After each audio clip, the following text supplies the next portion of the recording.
কাঁঠালের এভাবে মাঝখান দিয়ে কাটতে হবে।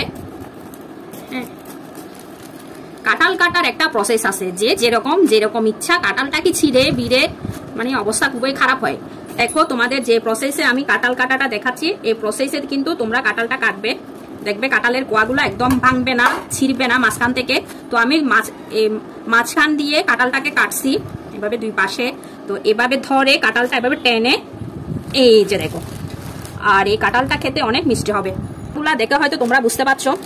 তারপরের প্রসেস হলো কাঁঠালটা এভাবে ধরে এইভাবে নিচ থেকে ভেঙে নেবে। যদি এভাবে ভেঙে নাও তাহলে কাঁঠালের কোয়াগুলো উঠাতে সুবিধা হয়। আর যে আটা আছে সেগুলো হাতে না লাগে মতো অল্প সয়াবিন তেল বা সরিষার তেল দুই হাতে তালুতে কিন্তু এইভাবে মেখে নিতে পারো।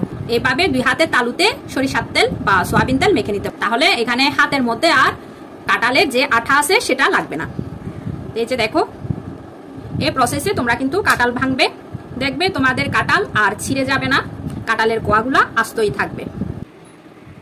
একটা কাঁঠাল খেয়ে দেখি কেমন মিষ্টি আছে।